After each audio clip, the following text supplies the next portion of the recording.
जैश जैसे आतंकवादी संगठनों को जोड़ा गया। यह भी अपने में करिश्माई काम था।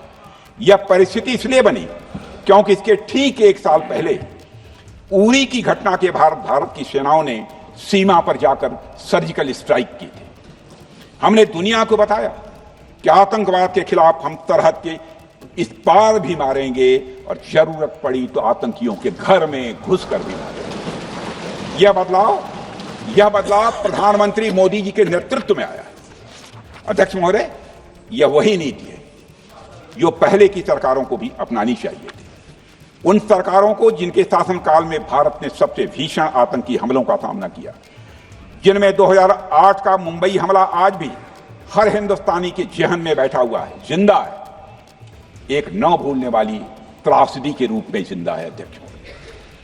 अध्यक्ष महोदय, मैं श्री प्रणब मुखर्जी जी ने अपनी किताब द कोलिशन ईयर्स में लिखा है, मेरे पास है भी वो, कोलिशन ईयर्स में लिखा है, जब मुंबई अटैक हुआ था, प्रणब ने लिखा है, जब मुंबई अटैक हुआ था, India had evidence that the terrorist came from Karachi port. Pakistan के नॉन स्टेट एक्टर्स के बहाने पूरी दुनिया में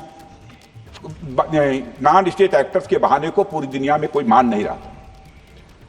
उन्होंने लिखा है प्रणब ने, and I quote, amid heated debates within the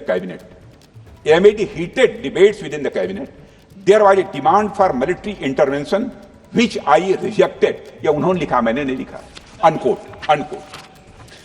अध्यक्ष महोदय, भारतीय विदेश सेवा के एक वरिष्ठ अधिकारी ने भी अपनी किताब में इस बात की पुष्टि की है, जिनका नाम है अजय बिसारिया, और वो शायद फॉरेन सेक्रेटरी थे, कि मुंबई हमले के तुरंत बाद एक उच्च स्तरीय बैठक हुई थी जिसमें तत्कालीन विदेश मंत्री प्रणब ने पूछा what should be done.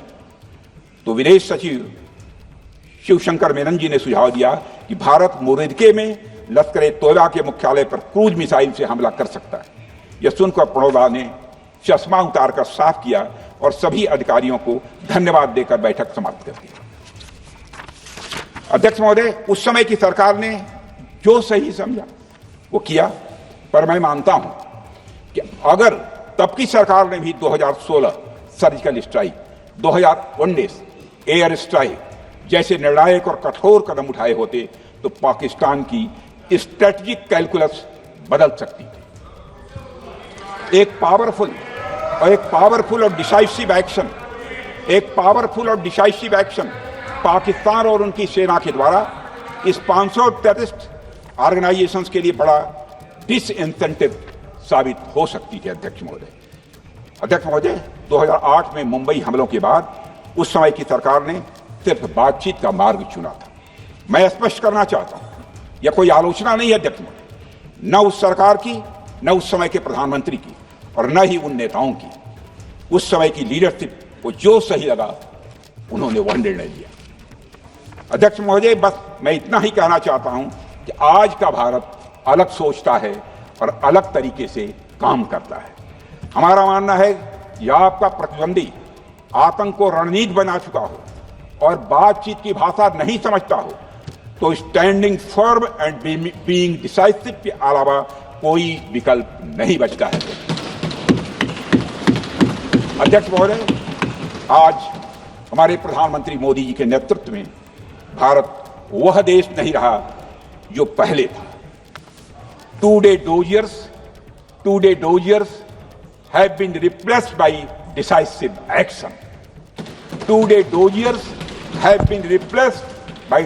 action. आज भारत सहता नहीं है, भारत जवाब देता है। अध्यक्ष महोदय, आज भारत आतंक की जड़ तक जाता है और उसे उखाड़ फेंकने का सामर्थ्य रखता है। अध्यक्ष महोदय, मैं इस सदन को और देश की जनता को यह विश्वास दिलाना चाहता हूं कि हमारी सरकार, हमारी सेनाएं और हमारी लोकतांत्रिक संस्थाएं सब मिलकर, हम और ये सारे लोग सभी मिलकर देश की एकता, अखंडता और सुरक्षा के लिए जो भी कदम उठाना आवश्यक होगा वह कदम उठाएंगे और उसके प्रति हम पूरी तरह से कमिटेड हैं। अध्यक्ष महोदय, अंत में मैं केवल इतना ही कहना चाहता हूं, यह समय एकजुट होकर अपनी सुरक्षा, संप्रभुता और आत्मसम्मान की रक्षा के संकल्प को और अधिक मजबूत करने का है।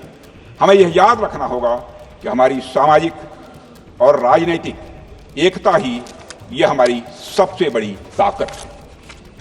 अध्यक्ष महोदय, आतंकवाद को समर्थन देने वालों को यह स्पष्ट संदेश चला गया है कि भारत अपनी मातृभूमि की रक्षा के लिए पूरी तरह से संकल्पबद्ध है।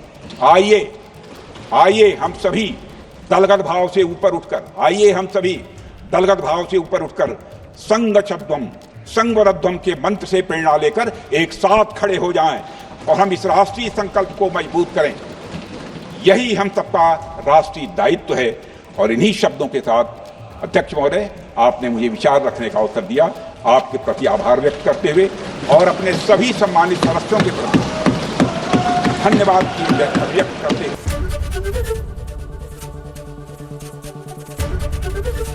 एबीपी गंगा, खबर आपकी, जुबान आपकी।